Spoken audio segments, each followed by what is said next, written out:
What is up, everybody, and welcome back to the Back Pocket Podcast. And already it is week 6. I know it's cliche, but we say it every time. It feels like the season is going by so quickly. And you know what that means? It is time for predictions. I'm with one of my lovely co-hosts only this time this week, Charlie Nidell. Charlie, how you doing? I'm doing great. I wish I was doing better, but my Giants lost to the Saints this week. Yeah, I mean, if I say how I feel about the Jets, yeah, I'm not gonna talk about the Jets. But other than watching our favorite teams, I feel like it's been a pretty fun season to follow so far. There've been a number of kind of surprise packages that have really shown this year, and I'm excited to get into it. So with that out of the way, let's get into our Thursday night predictions. Giants versus Eagles. Charlie, you're the Giants fan. I'll leave it up to you first. You already briefly went into them.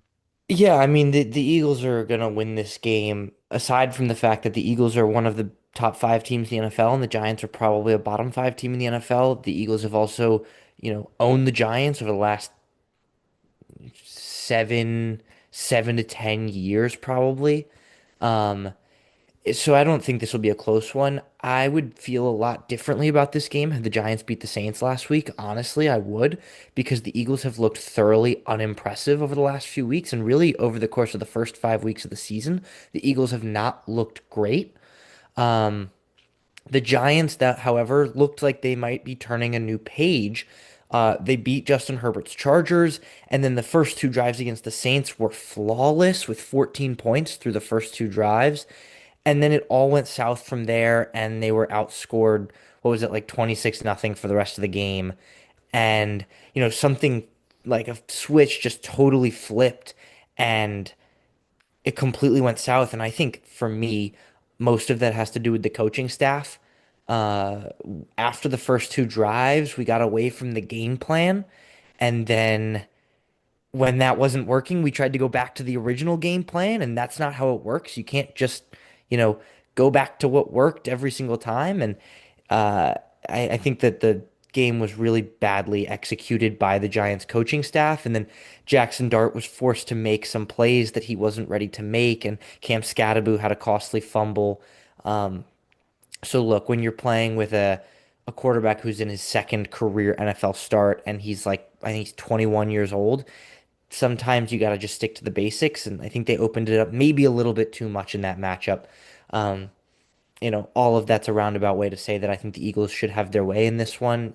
At MetLife, Thursday Night Football, this shouldn't be a close one. Yeah, I just want to ask you as a Giants fan, I mean, Brian Dable's seat getting increasingly warm. Do you trust him with the development of Dart? Uh, in some ways, yes. In some ways, no. Um, like, with what I saw from Dable with Daniel Jones, absolutely not. But we also saw Dable as an offensive coordinator for Josh Allen when Josh Allen was drafted. And Josh Allen has blossomed into what could be argued as the best quarterback in the NFL right now. Definitely top two. Uh, I don't trust Dable with this franchise right now. So I don't trust him with the development of Dart. I think the two go hand in hand. If you think that Dable is the guy to lead the Giants to the next Super Bowl, then great, let's have him, develop Dart. But I don't think that Dable's that guy, and I think this is the last season. Thankfully, now that we are 1-4, I think this truly will be the last season um, of the Dable era. And I was a guy who was high on Dable a couple years ago, but it's been too many years of just truly terrible football to back that any longer.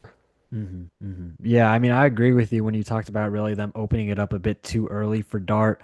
Obviously, it's a whole lot more difficult when you don't have league neighbors, and we're seeing kind of how much that offense is struggling now without him. And now going against one of the best defenses in Philly, this shouldn't be close. Give me Philly comfortably. And now And from one downtrodden New York team to the other, we have the Jets in London facing the Denver Broncos coming off, knocking off the undefeated Philadelphia Eagles. Again, Charlie, give it to you. What do you think? yeah, I feel like this one's gonna be similar. I mean, not so bad, not as the same as the Giants, but I think this should be a Broncos win. Again, pretty comfortably. The Broncos are, as I said, I think in week 1 or 2, the Broncos are never really going to be the team that blows you out of the water. They're not going to put 40 past you. They're not going to make you look stupid from an offensive standpoint. but they'll make you look pretty silly from a defensive standpoint. You'll go through an entire game thinking that you might have some success, and then look back up at the scoreboard and you've only got 13 points and 200 yards because the Denver Broncos defense is able to suffocate pretty much anyone they've played against. They haven't been quite as good this year as they were last year, but they just knocked off the Eagles. They comfortably beat the Bengals the week before, and they had close games with two top teams in the Chargers and Colts. This should be a pretty comfortable win for the Denver Broncos. Yeah, I mean, just watching the Jets this season, it's been sad. It's been sad, but I think going against the Broncos defense, like you said, has been one of the better in the NFL. I think there are some weaknesses that the Jets could exploit. Namely, I do think those linebackers that they have in Sternad and Alex Singleton have been more than underwhelming, and I think that's something Brees Hall, I could see him having a pretty good game. But that being said, Justin Fields might have the worst pocket presence in the NFL just from watching him this season and going against Broncos defensive front that has maybe the defensive player of the year front runner right now, Nick Benito. I think that's going to be a recipe for disaster. So agree with you. Denver win this one pretty easily. Now we have an interesting one. The Jaguars against the Seahawks, which you wouldn't have expected to say because these are probably two of the more overperforming, the two of the best stories in the NFL so far. I mean, Seattle, led by Sam Darnold, who's been arguably one of the best quarterbacks in the NFL to this point this season. And then you have the Jaguars, who have Trevor Lawrence, who's been kind of a bit on and off, but they have also a defense that leads the league in turnovers, has been suffocating as well. Charlie, again, gonna give it to you. What do you think about this one? Yeah, this is another interesting one, and I think I'm gonna buy into the Liam Cohen hype here. I'm gonna buy into this Jaguars team because I do think they look really impressive. Uh, Concern Brenton Strange goes to the injured list, and he's their second leading receiver right now. That's potentially something that can affect them. But the way that they run their offense is just so interesting to me with the amount of running backs that see touches. You've got Travis Etienne, who leads the team by a ton in touches and in yards and touchdowns. But then you've got Bashal Tutin, LaQuinn Allen, Tank Bigsby, all of whom have seen touches this season at more than just, the occasional touch here and there. They're all looking at, 5 touches a game, or close to it, which is just really interesting way to run an offense. And they're seeing success. They've beat really good teams so far this season.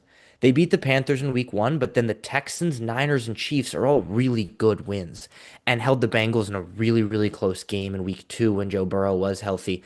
So the Jaguars are one of those teams that's been really kind of inspiring to watch a turnaround for them. I've always believed in Trevor Lawrence, and even though he's not having some incredible season, they're winning football games, and that's always been the most important quarterback stat. On the other hand, you got the Seattle Seahawks, who also have looked really impressive. I'd say equally impressive. Um, one more loss on their record. They played the Bucs to a really great game, and yeah, Sam Darnold has been incredible. And this defense is really good. They have the ability to go out and score a lot of points, which I don't think the Jaguars quite have. So I think that, if anything, gives the Seahawks a little bit of an upper hand. They're just the team that seems more likely to go score a lot of points. But I'm gonna go with the Jaguars. In Jacksonville, I'm gonna side with, Trevor Lawrence and the Jaguars there.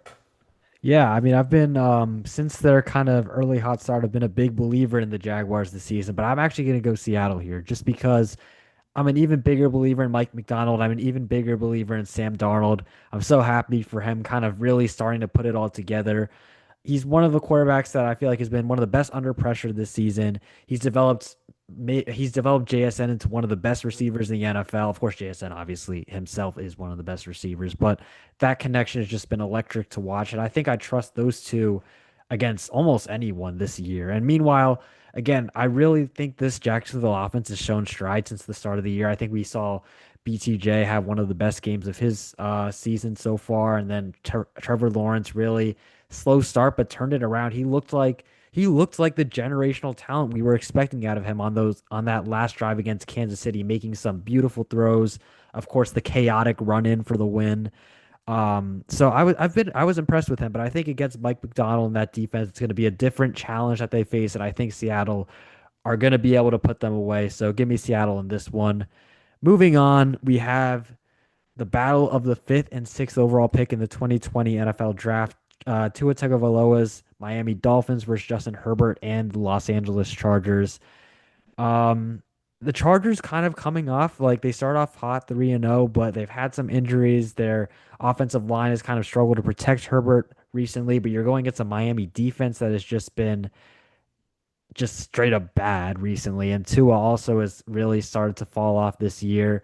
So this one's pretty easy for you. I'm gonna go with the Chargers. Yeah, this would be a really different game if Omarion Hampton was healthy Hmm. because Miami is currently sporting the worst run defense in the NFL, letting up 174 rushing yards per game this season, which is mental. And I think Omarion Hampton's the kind of guy who could have hit them for 200. But now he's hurt, and the Chargers just picked up Nyheim Hines, and they have a couple of other guys on the roster that look likely to get some more touches. I still think the Chargers win this game. I don't know why I hesitate to say that. I mean, when I said that this would be a different game if Omarion Hampton was healthy, I mean, I think it could have been one of the bigger blowouts of the season if Omarion Hampton was healthy. This one will be a Chargers win, probably a comfortable one. I don't think there's much to say about this one. Another coach in the hot seat, Mike McDaniel. Time's up. Something's got to change right now for the next 10 weeks or Mike McDaniel's gone because what he's done in Miami over the last few seasons has been equally bad as Brian Dable in New York. Hmm. Hmm. Yeah, I think you can kind of see where that Miami culture, which was kind of like predicated on, player empowerment, not really much enforcement from Mike McDaniel, kind of really reaped benefits when the team was talented. But just when you have no culture, no talent, you can see how they've really started to fall off recently. We'll move on. Ravens versus Rams, and this one also does not have the makings of a close game for me because probably still no Lamar Jackson. I expect him to be out until the bye. And that offensive line versus the Rams defensive front is probably, I'm praying for Cooper Rush's health because he is going to get absolutely annihilated by that front. I don't think they have the receivers to take advantage of a weak Rams secondary, excuse me. And yeah, another easy one for me. Not saying really that much, but I don't feel like there's much really to be said. Give me Rams. Yeah, I'm going to take the Rams too. This is a highly dependent on Lamar Jackson's injury, of course. I don't know if he's playing yet. Obviously, it's too weak in the early to predict, or too early in the week to predict that. But even with Lamar healthy here, the Ravens defense has been so bad this season.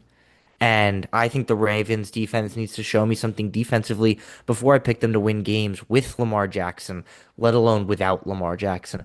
This should be a Rams victory pretty comfortably. They're huge favorites right now. And Matt Stafford looks like prime Matt Stafford right now. He's having a really great season. When you got guys like Kyron Williams and Puka Nacua and Devontae Adams on that offense, I mean, good luck to the Ravens defense right now, who just again looks so terrible. So yeah, give me the Rams. Yeah, absolutely. Now we have our next game, the surprise package of the season. In my opinion, the Indianapolis Colts hosting the Arizona Cardinals, who are coming off of a downright embarrassing, devastating defeat to the woeful Tennessee Titans. Charlie, I want to ask you, do you think this Indianapolis Colts team is legit from what you've seen so far?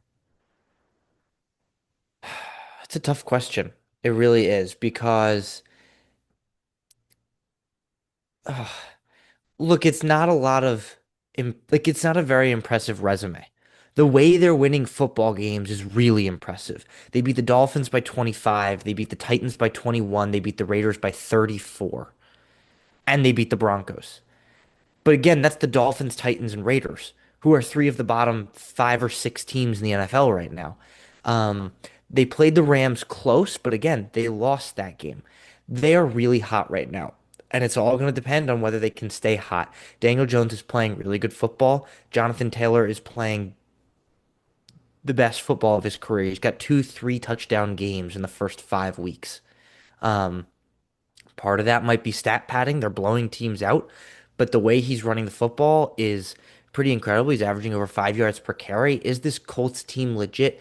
Look, their offense looks good and their defense looks good, so it's hard to say they're not, but they're gonna have some more challenges coming up in the next few weeks because, they're looking at the Cardinals this week and the Chargers next week. But overall, it's a lighter schedule because they finished, they're in the AFC South, which was a pretty poor division last year. So I wouldn't be surprised at all, especially considering this 4-1 start, if this team goes out, wins the division, maybe even gets a number 3 seed in the playoffs. But yeah, I guess I am kind of buying into the Colts. Is this a real team? And I'm gonna pick them this week too because the Cardinals are another team that has not showed enough on the defensive side of the football and really hasn't showed enough on the offensive side of the football. They're far too inconsistent both ways, and I'm gonna take the Colts here. Yeah, I was one of a few people who was kind of excited about the Cardinals going to this offseason. I liked what they did with their roster construction, but it kind of seems like they're in free fall at this point. Three straight losses, and I'm starting to question whether or not Jonathan Gannon is also really starting to lose the locker room. We saw kind of that interaction with Amari DiMarcado after the fumble at the goal line, and you have moments like that, and then the chaotic fumble, interception, fumble touchdown that happened last week. I don't even know how else to categorize that, where this just seems like a team that's really undisciplined. You also factor in those injuries that they have. I think Indianapolis will again win this relatively comfortably and continue to stack a pretty impressive resume that should take them to the playoffs. Yeah, now the another big thing to look at is it seems like the key potentially to getting to the Indianapolis Colts and beating them is to get to the quarterback Mhm. because Daniel Jones in 4 victories so far has turned the ball over 0 times. In their one loss, he was sacked more. He was only sacked twice in 4 victories, which is incredible. That's an awesome offensive line. But if you can get to him, that makes you think that maybe their one loss, he was sacked multiple times. He threw multiple interceptions. If you can put pressure on Daniel Jones, like, can the Cardinals do that? I don't know. I don't know if they're a unit. They've been a solid run defense so far, but in terms of, really generating pressure on the quarterback, I don't have numbers in front of me, but I don't know that Arizona's defense is really catered for that. Yeah, I mean, especially I think Indianapolis has one of the better offensive lines in the NFL right now. I mean, Quentin Nelson's playing exceptional football at guard right now, and you have a pretty solid.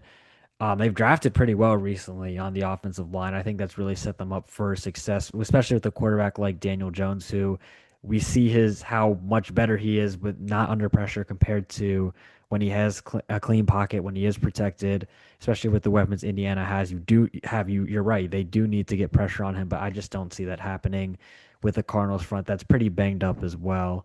So yeah, again, Indianapolis win this one relatively comfortably for me. Gonna move on now to the Carolina Panthers coming off a come from behind win against the Miami Dolphins against the Dallas Cowboys, who are might have the MVP front runner right now in Dak Prescott. He's played pretty good football so far. Again, Charlie, gonna hand it off to you. What do you think about this one? Yeah, Dak's playing well. Javonte Williams is playing well. On the other side of the ball, Rico Dowdle came off of a 200-yard performance. That's crazy. From a guy like Rico Dowdle, who, hasn't, I don't think has done anything close to that in his career thus far. Mm. Um, Look, this should be a Cowboys win, but the Panthers have been a pretty true home and away team where, they tend to win at home and lose away so far this season. Uh, but I am going to take the Cowboys to, I guess, upset them at home. I think the Cowboys offense is going to be too dynamic, too powerful for the Panthers. And while Bryce Young looks like he might be turning it around through the first 5 weeks, he's got to do it a little bit quicker because he still doesn't look great. They need him to look great if they're going to want to win more than, 7 football games this year, and it's got to start now. So I'm going to take the Cowboys in this one. They look really strong to start the season. Yeah, I'm gonna take Dallas as well.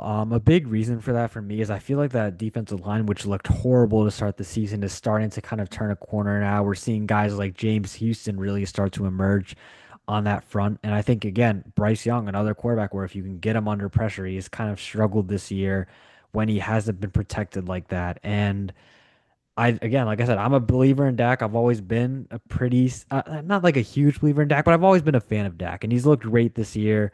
And like you said, Javonte Williams has been a great surprise package, and they're probably going to get three starting offensive linemen back this week, which I think will make life so much easier for them. So I'm gonna agree with you. Go Cowboys here in this one. Next up, um, this seems like and again another pretty easy one to predict. The New Orleans Saints hosting the New England Patriots, who are coming off a huge win in Buffalo against the Bills, where Drake May might have had his coming out party because he looked amazing. Charlie, I know you were talking about Drake May, and you told us that he was a top 10 quarterback this year, and we kind of laughed at you, but I'm not really laughing too much right now. So I'll let you get into that one. Yeah, Drake May's looked really impressive to start the season, and you look at the numbers for Drake May. Let me pull them up really quick. Um, Sorry, you look at the numbers for Drake May, and you're looking at a guy who is completing 74% of his passes with 1,261 yards through 5 games. That's 252 yards per game, 7 touchdowns, 2 interceptions, 110 rushing yards. Uh, and it only looks better when you watch him play. If you watched the game last night, the Patriots and the Bills, last night, last Yeah. night, What, um, 2 nights two ago. nights ago. If you watched that game, you watched a quarterback who just looked so comfortable. He made everything look really simple, really easy. And despite, again, the statistical side of the game not looking so, amazing for May, he was 22 of 30 with 273 yards, didn't throw a touchdown pass. He was just so in control of everything he did. His ability to read the game, read the Bills defense, and drop in some really beautiful passes to, namely Stephon Diggs. It was truly remarkable watching, Drake May just make football look easy from the quarterback position. And especially, it's so hard to do that when the quarterback on the other side of the field is Josh Allen, who makes football look like it's a game for 12-year-olds because he's so good. But Drake May equaled Josh Allen's performance and propelled his team to a victory with, you know, not many people, backing them to do that. I am going to take the Patriots in this one. I don't think it's as easy as you say. The Saints are pretty bad, but I still don't think the Patriots are that good. While Drake May is cooking right now and playing really well, the Patriots still aren't scoring that many points, with the exception of the Panthers, I think. Um, so yeah, I don't think it'll be a huge blowout, but yeah, the Patriots look so impressive right now. Drake May looks really impressive. They are a winning team right now. They're 3-2, I believe. Yep. Yep. Um, and yeah, yeah, Drake May he's playing really well. So I'm going to take the Patriots in this one. I don't think it'll be such a blowout. I think it actually will be a pretty close game. Yeah, I wasn't a big believer in the Patriots this offseason. I think one of the things where I will say I was proven wrong, at least recently from what I've seen, is that offensive line has looked better than I expected. Namely, Will Campbell's really stepped up in recent weeks. Then you look at Stephon Diggs, who there were questions. Would he still be that guy after that ACL? In the past few games, he's looked exactly like that for Drake May. And then you have other guys that are stepping up in that room, like Kayshon Boutte, Demario Douglas also as well. So I like that Patriots offense more than I thought I would this year. And then that defensively, they're not that impressive to me outside of a few guys, but I think that interior duo of Barmore and Milton Williams is really dangerous for a young quarterback like Spencer Rattler, an offensive line that, especially on the interior, is pretty weak. So for that reason, I'm gonna go with New England as well. Going on now to the Pittsburgh Steelers coming off a bye week against the Cleveland Browns. This game feels like a game that shouldn't be close based on record wise, but I feel like these teams are actually very similar in terms of talent. I feel like the Steelers, they are 3-1, and this may be me being a little bit salty, but I just feel like the Steelers have really punched above what their record actually says they are. And I think against a Cleveland defense that is maybe has one of the best defensive fronts in the NFL, I think this could be a close one. So, again, Charlie, I'm gonna let you do your prediction first, but what do you think about this one? Yeah, Dylan Gabriel looked pretty decent in his debut. Quinshaw Judkins looks like a total beast. Um, the Steelers, however, are on a week of rest, and look, the Browns defense hasn't been strong enough to, I think, win them this game. I agree with you that the Steelers haven't looked impressive, and their record does, reflect well on their season, or is a bad reflection of their season. Um, the Browns have yet to intercept a pass, and the Steelers are winning almost every home game they've got against the Browns right now. So I'm going to take the Steelers in this one. It's an unfortunate, like, have to pick the Steelers again to win, and they might, go out and do that. Uh, but yeah, I think that as of right now, these two teams are pretty comparable in talent. The Browns' defensive line looked really strong last week. Their secondary has not quite lived up to that yet. Um, so I think they could give Rodgers some trouble, but I think at the end of the day, the Steelers just have a slightly more talented roster and will be able to get the job done in Pittsburgh. Yeah, I'm gonna go with the upset pick. I'm gonna go with the Browns, and I think the main reason for that is I think the Steelers' defense particularly hasn't been great against the run, and I think what we've seen out of guys like Quinshon Judkins and Dylan Sampson is that the Browns have been able to run the ball, and they did just trade Joe Flacco. I don't think Gabriel is particularly great, but I think he is an upgrade on what Flacco was giving them this year. So I do think that they'll be able to make Rodgers feel very uncomfortable. And I think with DK Metcalf lined up one-on-one against Denzel Ward, he'll also be kept in check, which I think will be bad news for Rodgers. I'm gonna go with the upset pick. I'm gonna say the Browns just because I just cannot see the Steelers being 4-1 because I just don't think they've been nearly that good to indicate that. So I'm gonna go with the Steelers in this one. Going on now, we have the Las Vegas Raiders against the Tennessee Titans, and the Titans got a big win. They got a big win, and Cam Ward, for all the struggles he's had under this offensive system and in this offense, he was money down the stretch. He was really nails, and I think against a Raiders team that again, another team that kind of looks like they're starting to really fall apart. Geno Smith has just not been what's been advertised, and I just think overall that defense also pretty week. I'm gonna go with Tennessee. I'm gonna say I think Tennessee again go on and get another win, back-to-back wins with Cam Ward, and they just carry the momentum. I'm actually going to go with the Raiders in this one. I don't think either team has looked good at all. Um, but the Titans offensively just aren't doing a lot to show me that Cam Ward's going to improve. They've got the 29th ranked rushing offense in the NFL, which is not going to help your first year quarterback. And I just think Ashton Genty could be primed for a huge game this week. We saw what he can do 2 weeks ago with his three touchdown game, and I think he could do something similar. I don't think that the Titans' run defense is at all good enough to stop him. So I'm going to go with the Raiders in this one.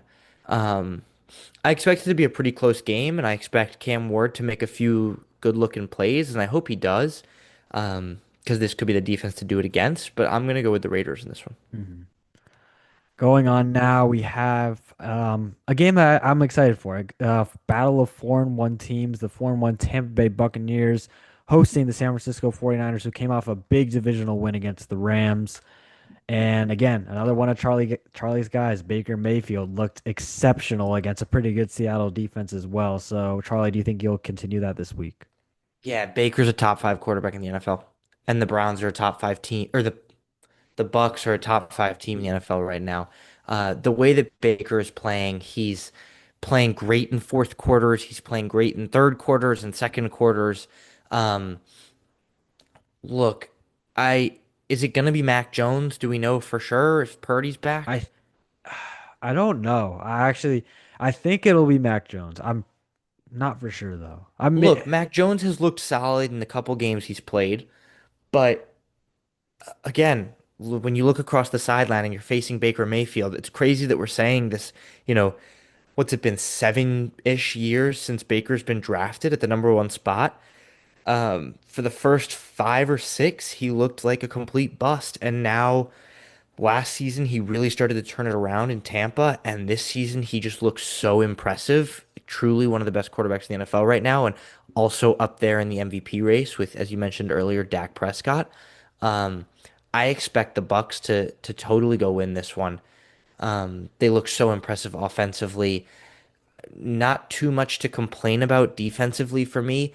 They're letting up too many points, but they're keeping the offense in games. And, I think if they want to make a real playoff push, a real Super Bowl push, because it's a weaker NFC, the defense is going to need to turn something around and really start playing up to their potential. But when you've got an offense cooking this much and a quarterback playing this well, I could see the Bucs going a long way this season. yeah, absolutely. I'm pretty much done betting against this Bucks offense at this point. And like you said, Baker has made himself an MVP candidate this way throughout the season. and now they're starting to get healthier again. You see how much Tristan Wirfs makes them a better team, arguably the best offensive lineman in the NFL right now. You have Igbuka, who's already showed up looking like a number one receiver. You have Chris Godwin, who's a potential wide receiver one. You have Mike Evans, who might be back next week. So again, that offense is just terrifying right now. And for that reason, again, a Niners defense that is still pretty good without Nick Bosa, but not the same in my opinion. I will go Tampa Bay for this one as well. Going on now, again, another easy one. Packers versus Bengals. The Bengals did trade for Joe Flacco today. I guess it's an upgrade over Jake Browning, but it's just not gonna do much, especially when you consider Joe Flacco probably has the same mobility as I have at this point, and he's going against the Packers defensive front that has Micah Parsons. I feel like it could get very, very scary for him early on, and I think the Packers win this one pretty easily. Yeah, agreed. The Packers are 14-point favorites as of right now to beat the Bengals at Lambeau. I can't say I'm surprised. I would probably bet the Bengals spread, but the Bengals have also been blown out every week for the last 4 weeks or so. Um, I'm going to take the Packers pretty comfortably in this one. The Packers started off the season looking really strong, but then had a rough couple of weeks with Dallas and the Browns, so they're now 2-1-1. And now coming off of a bye week, I expect them to handle business, proceed 3-1-1. It should be a pretty easy one in Green Bay. Yep, agreed. And now moving on to Sunday night football, the Kansas City Chiefs coming off a tight loss against the Jacksonville Jaguars, hosting the Detroit Lions, who in my opinion, I would say they've been the best team in the NFL. I don't think there have been that many standout teams so far this year, but I would say they've been the ones, especially after losing week one, they've looked pretty flawless to me. So, again, Charlie, gonna hand it to you. What do you think about this one? Yeah, I'm gonna go with the Lions. Like you said, since week one, they've looked really, really great, and they're doing what they did at the start of last season, which is give Gibbs and Monty the ball and hope for the best. And when you've got two powerful runners like that, as well as a really good offensive line and a good quarterback and a good receiving core, not much can go wrong. Um, they're gonna do that in Kansas City this week. They beat KC in week one of last season, and I think they're going to do it again here. Kansas City's been a team that has been very shaky so far this season. Look, a win against the Ravens is great, but then last night they lost to the Jaguars when we thought they were finally maybe turning it around. After an 0-2 start, they pull it back to 500, and then they lose at the death to Trevor Lawrence tripping on his right guard's foot and then falling over again and then still making his way into the end zone, which is pretty incredible. And not to discredit what the Jaguars did last night, but the Chiefs need to be better than that. They've got a lot of weapons offensively that haven't quite been integrated all at the same time. When you look at Tyquan Thornton and Xavier Worthy and Juju Smith-Schuster, the Chiefs have not looked impressive. The Lions have. So I'm going to go with the Lions here, but Arrowhead's always a tough place to play, and things can always go wrong when you play against the Chiefs. Yeah, I mean, I think even though they're 2-3, and this feels kind of weird to say about a Chiefs team that you always expect to be 5-0, 4-1 at this point in the season. I think I think Sunday or Monday, sorry, was actually a bit of a silver lining for them because I thought that was one of the better performance their offense has had in the past few years because Mahomes finally had protection. You have guys like you said, Thornton, who's been probably one of the better, surprisingly good receivers of the season. Worthy, who's looked great. You're getting Rashee Rice back, not this week, but next week.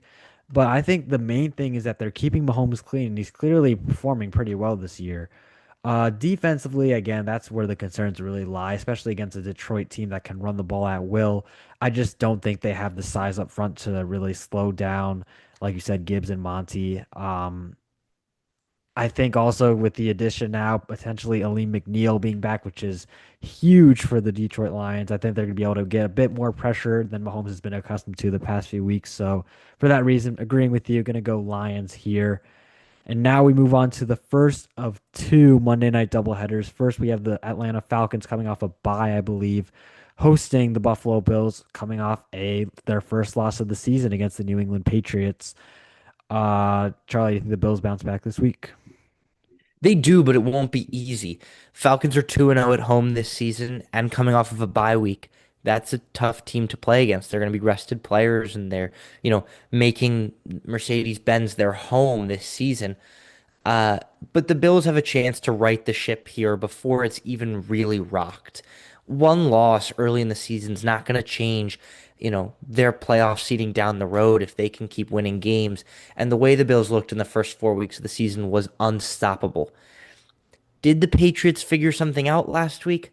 I don't know. There was a lot of penalties on the Bills, a lot of, or little turnovers and little mistakes that should be fixed by, Monday night.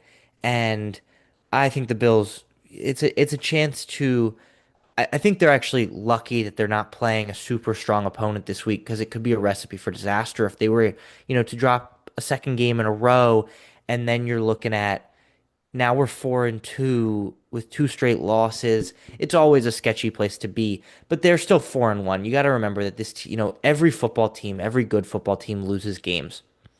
Being 4-1 this early in the season with a chance to go be 5-1 on Monday Night Football, Josh Allen, another MVP candidate, easily so far. The Bills should right the ship on this one. The Bills should get it done.